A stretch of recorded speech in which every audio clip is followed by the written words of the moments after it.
mengambil program skripsi, mahasiswa tersebut tetap punya pengalaman penelitian di semester-semester sebelumnya. Di sini secara pribadi kita tahu kualitas mahasiswa yang melewati proses ini.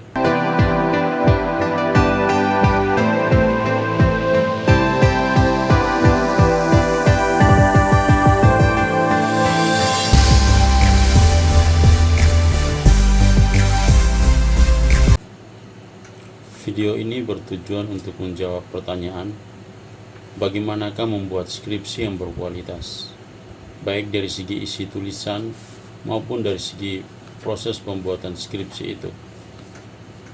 Skripsi adalah laporan penelitian ilmiah mahasiswa S1, biasanya digunakan sebagai syarat kelulusan kuliah. Penulisan skripsi biasanya dilakukan pada saat mahasiswa berada pada semester 7 atau semester 8. Ini adalah tahun terakhir kuliah. Ini memberikan asumsi kepada kita bahwa mahasiswa yang berada pada semester akhir ini telah melewati 6 semester sebelumnya sebagai persiapan yang diperlukan sehingga ia dianggap bisa menulis atau menyusun sebuah skripsi yang berkualitas. Kualitas sebuah skripsi memang kita perlukan sebagai gambaran bahwa mahasiswa yang menulis skripsi memahami betul langkah-langkah menulis sebuah penelitian ilmiah. Langkah-langkah itu dimulai dari pengumpulan data awal, penggunaan teori untuk memahami persoalan, penggunaan metode penelitian, pengambilan data, pembahasan hingga penulisan kesimpulan dan saran. Di sini kita bisa lihat jiwa, semangat, kebiasaan atau keahlian berpikir ilmiah yang menuntut berpikir logis, menggunakan data dan pengecekan kebenaran terangkum pada penelitian ini. Penulisan sebuah skripsi memerlukan sejumlah bahan agar prosesnya bisa berjalan dengan sangat lancar. Bahan yang dimaksudkan itu berupa buku-buku penunjang, penelitian relevan, data-data awal penelitian, alat ukur, alat pengolahan data, dan seterusnya. Pemilihan bahan yang diperlukan berkaitan dengan jenis penelitian, kesanggupan diri mahasiswa itu, atau macam-macam metodologi penelitian yang ia kuasai. Dengan kata lain, saya ingin katakan bahwa sebuah skripsi yang berkualitas tidak saja ditentukan oleh kemampuan mahasiswa semata, tetapi juga oleh hal-hal di luar dirinya, seperti proses pembelajaran dan iklim perguruan tinggi yang mendukung. Saya akan jelaskan ini pada bagian-bagian berikut. Bagian pertama. Kita akan masuk pada bagian pertama. Bagian ini penting bagi kita untuk mengerti betapa mudahnya skripsi berkualitas itu dibuat, asalkan saja syarat-syaratnya terpenuhi. Untuk itu saya akan menyebut nama ilmuwan psikologi berkebangsaan Amerika, yakni Edward Lee Thorndike. Sekali lagi, ilmuwan psikologi berkebangsaan Amerika yang bernama Edward Lee Thorndike. Ia lahir pada 31 Agustus 1874, kemudian meninggal pada 9 Agustus 1947. Edward Lee Thorndike dikenal dengan hukum belajarnya. Ia menyebut ada 3 hukum belajar. Pertama, hukum kesiapan, hukum akibat, dan yang ketiga, hukum latihan, atau yang biasa disebut juga law of exercise. Dalam hukum latihan, kalau kita semakin sering berlatih, maka hasil yang diinginkan pasti tercapai. Dengan semakin berlatih, mengulang-ulang, melakukan apa yang kita pelajari, lambat laun kita akan mahir. Saat kita berada di bangku SD kelas 1 misalnya, kita belajar membaca huruf dan angka.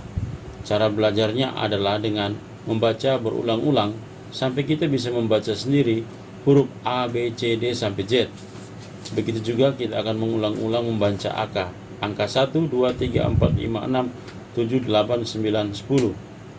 Biasanya guru kelas 1 tuh akan membantu kita membaca huruf dan angka dengan nyanyian. Mengapa dengan mengulang-ulang kita akhirnya bisa membaca huruf dan angka? Inilah yang dimaksudkan dengan hukum latihan. Contoh lain, saya ingin menunjukkan kepada Anda betapa latihan berulang-ulang itu memang mujarab dan kita memerlukan itu. Dalam dunia sepak bola profesional, kita punya tim kesayangan, kita punya pemain idola. Misalnya saya menyebut Ronaldo, CR7. Dia telah bermain sepak bola profesional kurang lebih 20 tahun. Pada saat akan menghadapi laga di liga domestik, misalnya di Liga Portugal, Liga Inggris, Liga Spanyol, dan Liga Italia, pada klub-klub yang pernah ia bela, Ronaldo dan rekan setimnya pasti latihan bermain sepak bola di hari-hari sebelumnya. Begitu juga ketika akan berlaga di Liga UEFA, Liga Champion atau Piala Eropa dan Piala Dunia, mereka akan berlatih. Latihan yang ia lakukan dulu dan sekarang tetap sama, yakni menendang bola, menyundul bola, berlari, mengumpan bola ke tim, menggocek lawan, bertahan, menyerang, hingga mencetak gol. Semua itu perlu latihan. Latihannya seperti yang Edward Lee Thorndike katakan adalah dengan mengulang-ulang. Jadi untuk memastikan hasil yang mereka ingin capai, mereka perlu berlatih dan latihannya adalah mengulang-ulang apa yang harus mereka lakukan. Bagian kedua, kemudian pada bagian ini saya ingin kaitkan hukum latihan Edward Lee Thorndike tadi dengan menulis skripsi. Kalau penulisan skripsi menggunakan hukum law of exercise, maka penelitian skripsi harus dilakukan terus-menerus. Skripsi tidak ditulis hanya pada semester akhir seperti selama ini, tetapi kalau selama ini kan kita tulis skripsi itu pada semester 7 atau 8 satu kali saja, dan itu menjadi sebuah pengalaman pertama bagi mahasiswa pada umumnya. Kalau mahasiswa sudah merampungkan sebuah skripsi, dia tidak punya pengalaman kedua untuk membuat satu penelitian yang lebih baik daripada penelitian sebelumnya. Ini kita bisa lihat pada catatan akhir. Kekurangan skripsi diharapkan agar menjadi perhatian bagi para peneliti lain yang hendak melakukan penelitian serupa di topik penelitian ini. Apa maknanya kalau skripsi ditulis berulang kali?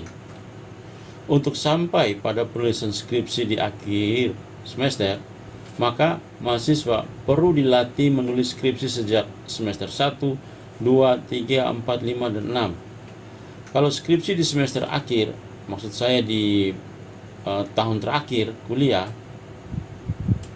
ditulis dengan lumayan tebal, bisa 50 halaman, 70 halaman, 100 halaman bahkan lebih. Di sini latihan menulis skripsi dibatasi cukup menulis 30 sampai 40 halaman, lebih tipis. Meskipun tipis, semua bagian skripsi tidak dihilangkan. Misalnya pendahuluan, kajian teori, metodologi penelitian, pengambilan data dan pembahasan, kesimpulan dan saran, juga daftar pustaka. Semua bagian itu ada, tidak dihilangkan. Hanya saja penulisannya lebih ringkas. Semua langkah dalam penulisan skripsi digunakan dalam tugas ini. Tidak ada yang diabaikan. Saya akan lebih memperjelas maksud saya dari skripsi yang diulang tiap semester. Setiap semester ada UTS dan ada UAS. Tugas kuliah untuk nilai UTS dan UAS berupa laporan penelitian 30 sampai 40 halaman yang terdiri dari 5 atau 6 bab. Ada bab pendahuluan, ada bab kajian teori atau tinjauan pustaka, ada bab metodologi penelitian, bab hasil, ada bab pembahasan, dan bab penutup yang terdiri dari kesimpulan dan saran. Modelnya persis seperti skripsi kan. Tugas ini merupakan tugas pribadi, bukan tugas kelompok. Meskipun mereka boleh berdiskusi secara kelompok, tetapi penulisan laporan harus tetap merupakan tugas pribadi. Sekali lagi, ini tugas pribadi yang bertujuan untuk meningkatkan kemampuan pribadi mahasiswa dalam melakukan sebuah penelitian ilmiah. Misalkan dalam satu kelas ada 40 mahasiswa, maka pada UTS terdapat 40 judul penelitian yang dikerjakan oleh mahasiswa. Lalu pada UAS ada 40 judul penelitian lagi yang mahasiswa kerjakan. Total dalam satu semester itu telah ada 80 judul penelitian. Satu orang 2 kali melakukan penelitian ilmiah. Kalau kita memiliki 1000 mahasiswa pada satu angkatan, pada angkatan tersebut setiap semesternya menghasilkan 2000 penelitian ilmiah yang jika mau dapat kita publikasikan. Semarak perguruan tinggi sebagai lembaga penelitian ilmiah akan semakin terasa di sini. Jumlah penelitian yang dihasilkan oleh mahasiswa akan jauh lebih banyak bila digabungkan dengan semua angkatan mahasiswa aktif di suatu perguruan tinggi. Kita akan menghasilkan angka penelitian ilmiah yang sangat fantastis. Istilah-istilah dalam penelitian ilmiah itu ada. Dalam penelitian ilmiah, kita mengenal beberapa istilah seperti penelitian kualitatif, penelitian kuantitatif, penelitian lapangan, penelitian kepustakaan, ada yang kita sebut penelitian eksperimen, ada juga penelitian tindakan kelas. Ini khusus bagi fakultas keguruan. Kita juga mengenal beberapa istilah dalam pengolahan data seperti validitas, reliabilitas, ada metode survei, uji korelasi, ada analisis regresi sederhana, analisis regresi berganda, ada juga istilah variabel moderator. Semua istilah dalam penelitian di atas akan dilakukan oleh setiap mahasiswa sejak semester pertama. Mereka akan mengalami itu. Misalkan untuk nilai UTS semester pertama, mereka melakukan penelitian dengan metode survei. Kemudian pada UAS, mereka melakukan penelitian kuantitatif dengan uji regresi sederhana. Pada semester 2, bisa melakukan penelitian dengan pendekatan eksperimen dan uji korelasi, dan seterusnya hingga sampai semester 6.